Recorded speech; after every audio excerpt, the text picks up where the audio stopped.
Hi, welcome. My name is Dr. Debbie Koyman with LiveYourLifeFully.com, and I want to talk to you today about secondary emotions that are created from our assumptions. But before I do that, let me give you a quick recap on primary and secondary emotions in case you don't know what those are or you just need a reminder. Our primary emotions are our normal, natural emotions that all of us have as human beings.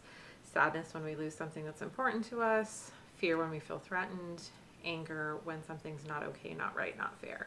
And if we express our primary emotions, they will always do a wave.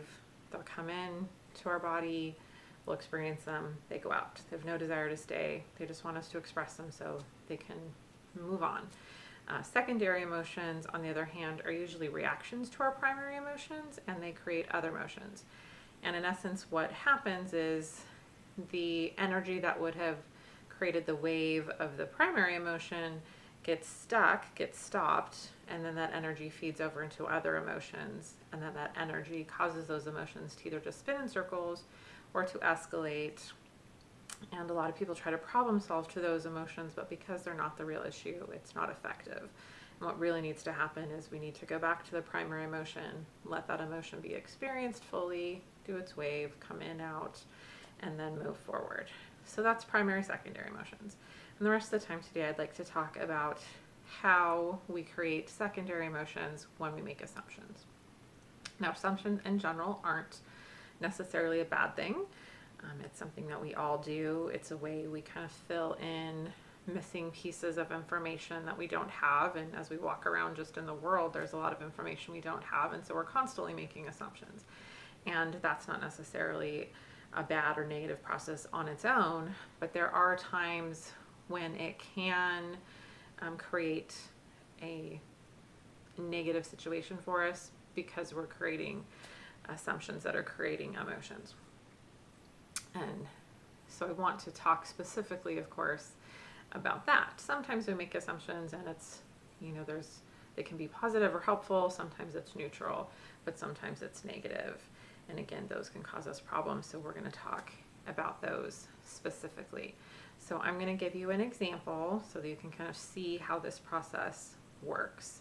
And I'm going to use an example that I think all of us have experienced to some degree at one time or another. And what I'd like you to think about, because maybe you can think about a time you've experienced this, is when we're waiting to either maybe meet somebody somewhere or have them come to our house, or we're waiting for them to call us or maybe text us or return a text. So we're waiting, anticipating, of course, that they're going to arrive or call or respond. And as long as they do, no problem, we're usually fine.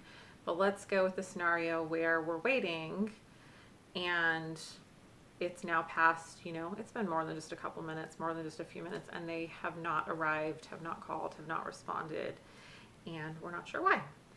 So our initial primary emotion in that case would probably be confusion, maybe. Just wondering, like, I wonder what's going on. Possible worry, like, I'm a little worried, I'm a little concerned. I'm not sure what's going on. I'm not sure they're not here, why they're not responding. Again, probably confusion is they're not here and I don't know why, and I don't understand what's happened that is causing them to delay. So that's the scenario. That would be our primary emotions would probably just be confusion, maybe some concern, maybe a little bit of worry. And if we stay in that space, not a problem. But if we create assumptions to try to fill in the blanks of what's going on and why is this person not here or not responding, then we can create a lot of feelings from that. And we can actually create positive feelings, neutral feelings, and negative feelings. Obviously, the negative feelings are more painful and cause more problems, but I'm going to go through, several different assumptions we can make, and you can see how the different assumptions create different feelings. So I'm going to start on the positive spectrum. So let's say maybe it was my birthday recently. And so I could make an assumption that, I bet they're late because they're probably stopping by to give me a birthday gift, or they want to surprise me. And you could see how if I make that assumption, I'm probably going to create positive emotions. I'm going to be excited. I'm going to be happy. Maybe I'll feel loved, special, important, positive feelings. And that's fine. Maybe the person does stop and get me a birthday present and all those things come true, and that's fine. Now, if I've expected that and it doesn't happen, then I might initially create positive feelings with my assumptions, but then end up creating negative feelings when the person shows up and they don't have a gift for me, and now I'm disappointed, and maybe I feel kind of silly that I even thought that, and I could create those emotions afterwards. But I can create some positive emotions. I could create neutral emotions by assuming that they're on their way. Not a big deal. I'm sure they just got delayed, but no big deal. Not really worried about it. I'm just going to assume that everything's fine. And then I'll probably just feel neutral, or maybe have some just patience or compassion, understanding. And again, not that big of a deal. Probably most of us would want to be in kind of those calmer feelings. But let's talk now for a little bit about some negative assumptions we could make that would create negative feelings. So I might assume, I think probably many of us have done this. I might assume maybe they're late because they got in an accident. And the different level of feelings I could create would depend on kind of what kind of accident I think it is. So if I just think it's a minor fender bender, I'll probably be a little worried for the person, probably feel bummed for them because it's a bummer to get in an accident, probably feel some compassion for them as well. And so there might be a mix of some kind of positive, negative emotions in that, but relatively mild negative emotions. I'm worried about them, but I'm assuming they're okay, so I'm okay. Now, I could take it up a little and I could say, I assume they've been in an accident and they're hurt. They've broken something, they're bleeding, they're on the way to the hospital. And if I think that, then my worry intensifies. I'm like really worried for them now. I'm maybe scared for them because I don't know, are they going to heal okay? Are they going to have to do surgery? What's going to happen? I probably feel sad for them that they're having to go through this. And you can kind of see those are a little bit more intense than the first scenario. And then if I really kind of go worst case scenario, and I could assume something like, oh my gosh, they're not here, they haven't responded because they're in an accident, they rolled their car, they're lying in a ditch and they're dead.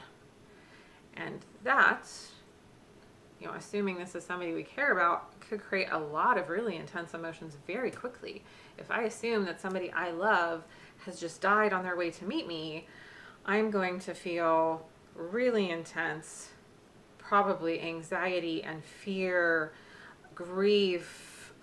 Maybe I start to feel guilt because if they hadn't been coming to see me, then maybe they wouldn't have died. And I could be sitting here blubbering, having a panic attack, freaking out because of this story that I've created in my head. And I think it's really important for us to remember that assumptions are not truth. Assumptions are thoughts. They're thoughts in our head that we are making up. They're stories that we're making up to fill in the blanks of something we don't know. And the reality is, the facts are, the person's late is the fact. And we don't know why. But when we start to make up reasons why, and we start to make up stories why, depending on what stories we make up, what assumptions we make, we can create a variety of emotions. And some emotions, like assuming somebody's dead, like that can create some very, very intense emotions and a very painful situation. And in most scenarios, that's not going to be the truth.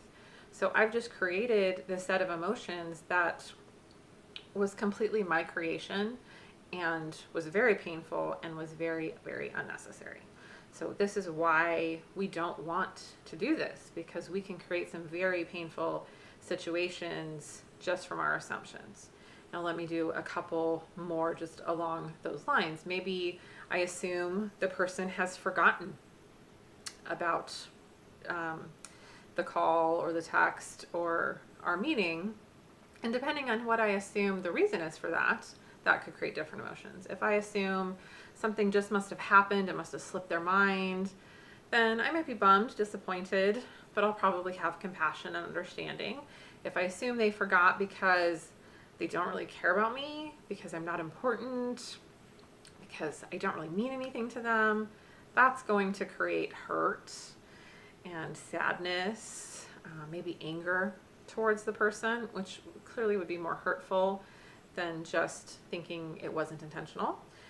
I could assume that they're intentionally ignoring me or avoiding me, and if I think that, then I'm going to create some negative emotions. That's going to be pretty intense hurt.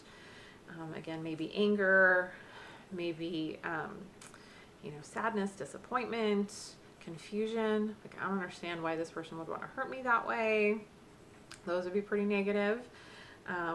We also might assume something like, I bet the person's not here because let's say we were going to meet a boyfriend or a spouse, and they're not here because they're cheating on me.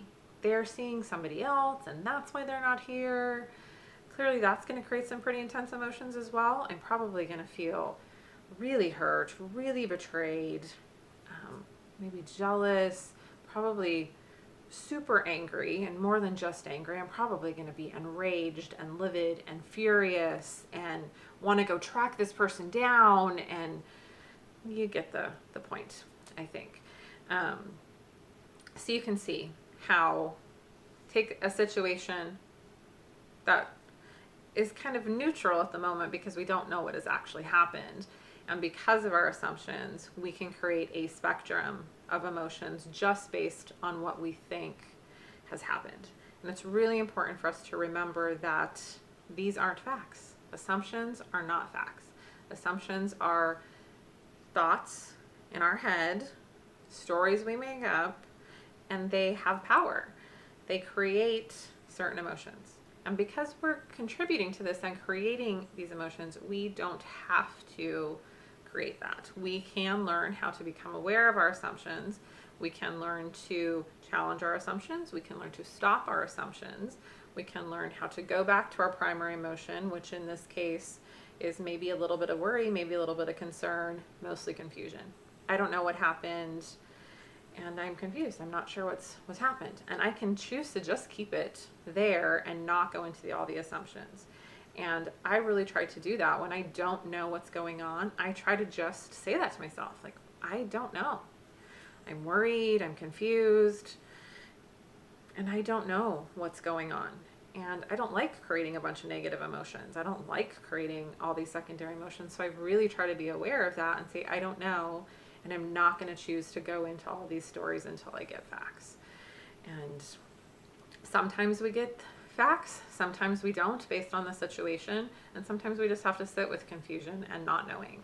And a lot of us don't like that, but it's not horrible. Like, we can sit with not knowing, and really it's much less painful often than the stories that we make up. So hopefully that makes sense. Hopefully you get a sense of how our assumptions can create a variety of emotions, how our assumptions can sometimes create very, very negative and very painful and very difficult emotions, and why we don't want to do this, and why we want to try to be aware of this process so that we can stop it, so that we're not creating these emotions and we can just stay with our primary emotions and deal with those and move forward. So hopefully that made sense. Hopefully that's helpful to you. What I would encourage you to do to maybe make this more helpful and maybe apply it in your life is to think of a time, if you didn't already while I was talking, think of a time when you have made assumptions that have created negative emotions. And, maybe write down, what assumptions did you make? What emotions did you create? So that you can be aware of that. And then what I'd also encourage you to do is, over the next week, try to be really aware of this process. Try to be aware of when you're making assumptions. And when you notice, try to stop, identify what you're, identify its assumption first. Stop, identify it's an assumption, identify what your assumptions are, and then try to stop and challenge them and try to get back to that primary emotion of, whatever that was. Like I said, in a lot of cases, it's confusion, something, I'm filling in a blank because I don't know the information. So try to be aware of those assumptions, aware of that process, and try to challenge and change it and practice not letting yourself just create assumptions and these negative emotions. And if you can learn to do this and practice it, it's very, very useful, and it can very definitely prevent us from creating unnecessary secondary emotions in many situations.